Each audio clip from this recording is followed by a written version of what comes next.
Our neighborhood prides itself on order, charm, and what some might call a tight-knit community.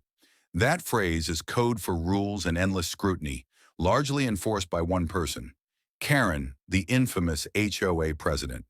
You know the type, clipboard in hand, eyes scanning every lawn, and a knack for making neighbors feel like they're under a microscope. When I moved into my duplex on Elm Street, I kept things low-key. I'm not the typical homeowner with freshly mowed grass and flower beds. Instead, I'm a landlord managing several rental properties around town. My tenants are great, mostly young professionals and families, and I make sure the place is well maintained. But I don't advertise my landlord status. It's not the easiest thing to admit in a neighborhood like ours. One morning I was watering my small garden when Karen marched over, her face set in that familiar scowl. "Good morning," she said curtly. "I'm here to see your lease agreement." I blinked. "My lease? Why?" "To verify that you're authorized to live here," she replied, tapping her clipboard. "We've had some complaints about unauthorized tenants."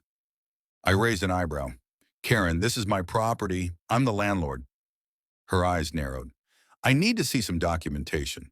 HOA rules require verification of occupancy status." I sighed and stepped inside to fetch my paperwork. When I returned with the official deed, lease agreements, and tax documents, Karen inspected them with a suspicious glare, but said nothing. The next day, the neighborhood newsletter featured a column about maintaining neighborhood integrity, written by none other than Karen. It emphasized the importance of transparency, trust, and community standards.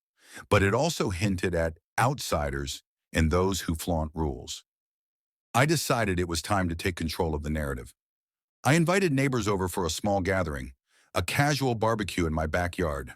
I introduced myself not just as a resident, but as a local business owner who invests in our community.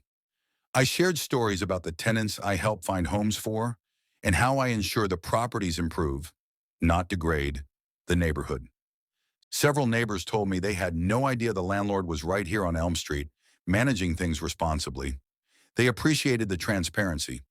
Karen, of course, didn't come, but the neighborhood began to talk, positively. A few weeks later, the HOA board held elections.